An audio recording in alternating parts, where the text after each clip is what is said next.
a book signing outside the bookstore box. Hello and welcome back to my writing journey. I'm Ellen Byerrum, author of Crooked Tales for Two and the Lacey Smithsonian Crime of Fashion Mysteries, as well as plays, short stories, and more. In my videos, I address various aspects of the writing life, whether it's looking at changes in publishing by traditional or doing-it-yourself methods, or simply the agony of facing a blank page. Today, I'm considering book signings and how they can be a bit more creative and fun. Nothing against bookstores, they are the standard bearer. But some don't welcome book signings from independents, and some charge money, more money than you are likely to make. I recently asked some writer friends of mine about these events, and we agreed that signings have changed. We're not attending as many as we used to, either as a writer or a reader. Perhaps ebooks in the recent pandemic have had an impact on these in-person events, and people don't care about print copies and having our names on them. Some bookstores simply like us to sign stock that can be held for readers who want signed copies and buy them later. A couple weeks ago, I mentioned I was going to have a non-traditional book signing, and I would report on that event, which happened this past weekend. My book, which draws on the glamour of a bygone period, was uniquely suited to a signing at a vintage clothing store. But I have friends who have signed their books at brew pubs, wineries, and craft shops. It's a matter of whether a book is suited to a particular venue. It's an easy assumption that if people love something like cooking exotic foods, they might appreciate a story about cooking up an exotic murder. My signing for Crooked Tales for Two at Wear It Again Sam in Fort Collins, Colorado was delightful. I was able to meet new people who appreciate beautiful clothing as well as a good read, and I was able to converse for several minutes with each person. Kim Sewell, the incredible owner and manager and fashionable person who runs Wear It Again Sam, has a talent for making everyone feel welcome. I had a cozy spot to sign books surrounded by beautiful gowns, and Kim, who you can see in a gorgeous red dress in a video clip, and her assistant Alex Baum were able to show off one of the dresses from my own collection that inspired me when I was writing Crooked Tales for Two. The amazing gold lame gown you'll see in our video clip. The 1930s were an exciting, dangerous, and glamorous time, if you weren't directly affected by the Depression, when people were saving tinfoil and stashing pennies away in coffee cans, starving and wearing rags.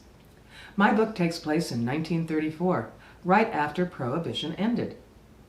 Technically, Prohibition ended in December 1933, but people were celebrating for years after.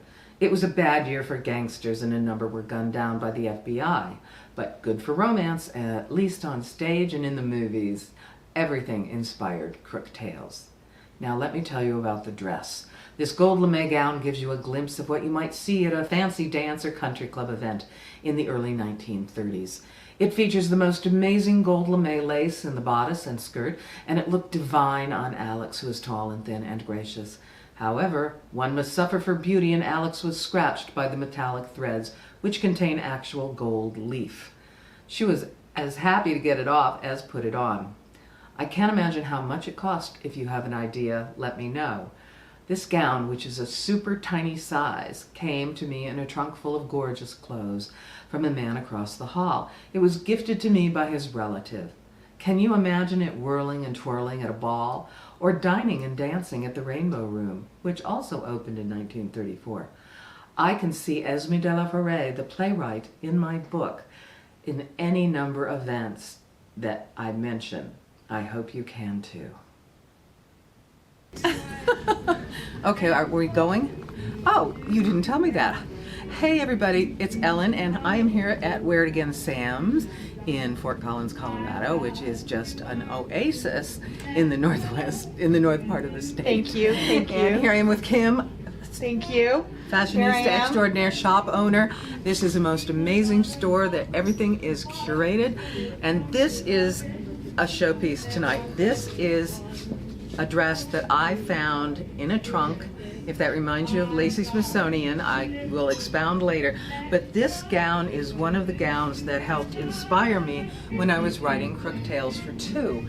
It is gold lame. It is gold lace lame, which I have never seen before. It has a beautiful magenta, fuchsia, purple, whatever you want to call it, lining. And it also fits like size 0, which is almost impossible to find. And these are the sorts of fabrics and styles that, well, let's face it, rich people had. During the 1930s, this is a 1930s gown. It was during the Depression, so when half the country was trying to eat beans and potatoes, other people weren't eating anything so they could fit in these gorgeous styles.